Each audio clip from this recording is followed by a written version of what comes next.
In the highlands and lowlands of the Americas, long before the written word, a small fruit learned to burn. The chili pepper, a member of the genus Capsicum, first grew wild across the river valleys of what is now Bolivia and Brazil. Birds ate its bright fruits and carried the seeds for great distances, unbothered by the fire that mammals could not tolerate. That fire was the plant's defense, a chemical called capsaicin, and it would one day reshape the taste of the entire world. Archaeologists have traced the domestication of chilies back more than 6,000 years, making them among the oldest cultivated crops in the Western Hemisphere. In the valleys of central Mexico, ancient farmers selected the plants that pleased them, saving seeds from the boldest and the brightest.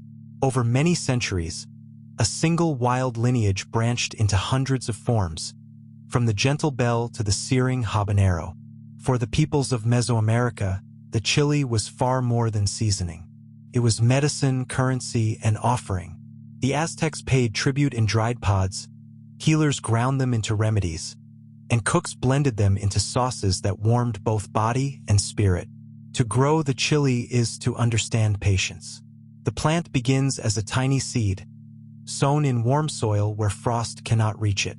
It favors long, sunlit seasons, steady moisture, and well-drained earth. From seed to harvest can take 3 to 5 months, depending on the variety and the climate. The young plants rise slowly, then flower in small white or violet blossoms that bees and wind quietly pollinate. Where the flowers fade, green fruits swell and hang heavy on the branches.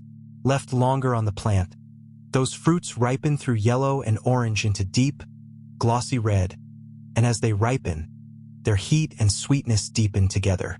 Harvest, in most of the world, is still done by hand. Workers move down the rows, picking the pods at the precise stage the market demands, some green and firm, others fully colored and soft. The gathered fruits may be sold fresh, but countless tons are dried beneath the open sun, strung into long ropes and ladders of red that hang from rooftops and walls. Drying concentrates the flavor and preserves the harvest for the lean months. Ground into powder, soaked into pastes, or fermented into sauces, the chili travels far from the field that bore it. The greatest journey began in the year 1492. When European ships reached the Caribbean, sailors found a spice that rivaled the black pepper of the East, and they carried its seeds home across the ocean. From the ports of Spain and Portugal, the chili spread with astonishing speed. Within a single century, it had taken root in Africa, in the Middle East, in India, and across the whole of Asia. Traders, missionaries, and farmers passed it from hand to hand, and each region embraced it as if it had always belonged. The fiery curries of India, the bold pastes of Korea, the searing dishes of Sichuan, the rich stews of West Africa, all of them were transformed by a fruit that had crossed the world in a few short generations. Today, the chili pepper is among the most widely grown spices on Earth.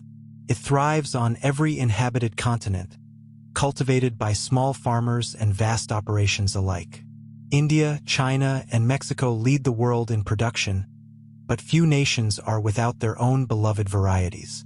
Scientists now measure the heat of each pepper on a scale devised more than a century ago, ranking them from the mild to the almost unbearable.